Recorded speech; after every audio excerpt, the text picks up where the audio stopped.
This is a CJASN podcast, and I am Matt Lanktree from McMaster University in Hamilton, Ontario, Canada. I'm excited to tell you about our new findings examining patients in the Toronto Genetic Epidemiologic Study of Polycystic Kidney Disease led by Dr. York Pei at University of Toronto. Autosomal dominant polycystic kidney disease, or ADPKD, causes an age-dependent increase in bilateral kidney cysts, leading to kidney failure in 70% of patients by age 70. In this study, we specifically examined patients with the most severe PKD1 mutations, but who had mild kidney disease defined by Mayo Clinic imaging classification 1A or 1B. First, let's begin with a recap of the genetics of ADPKD. A mutation in either PKD1 or PKD2 accounts for about 90% of ADPKD cases, with the remaining of patients having no identifiable mutation. About 1% have a mutation in a more recently identified gene such as GNAB or DNA JB11. Multiple studies have conclusively shown that on average, protein-truncating PKD1 mutations cause the most severe form of ADPKD. However, significant variability in disease severity has been observed between family members who typically have the same underlying mutation. In our center, we routinely collate the results of PKD1 and PKD2 genetic testing and Mayo Clinic imaging classification, which uses age-adjusted MRI-measured total kidney volume to risk stratify the ADPKD severity.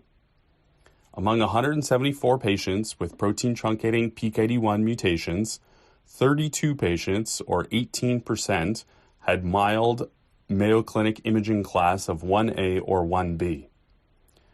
In regression analyses, these patients with protein-truncating PKD1 mutations, but Mayo class 1A or 1B, had similar age-adjusted eGFRs as patients with milder PKD2 mutations, who also had Mayo class 1A or 1B.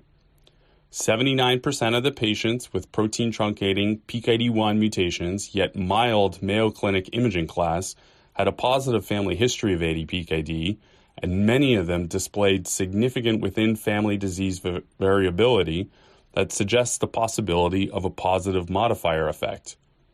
We also examined older family members who hadn't received MRI imaging for risk stratification due to their advanced age, and found again a similar 14% of patients with protein-truncating PKD1 mutations had milder disease defined as not requiring dialysis until after the age of 70.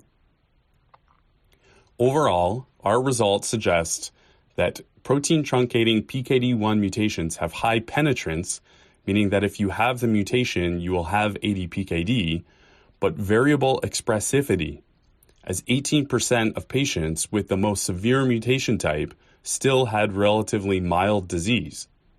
Thus, while protein-truncating PKD1 mutations are associated with the most severe ADPKD on average, ADPKD mutation class may not be completely reliable to predict disease severity in an individual patient. Thank you for listening. This podcast is copyrighted by the American Society of Nephrology, all rights reserved. All content in this podcast is for informational purposes only and is not intended to be medical advice. This podcast should not be used in a medical emergency or for the diagnosis or treatment of any medical condition. Please consult your doctor or other qualified healthcare provider if you have any questions about any medical condition or before taking any drug, changing your diet, or commencing or discontinuing any course of treatment. Thank you for listening to this podcast from the American Society of Nephrology.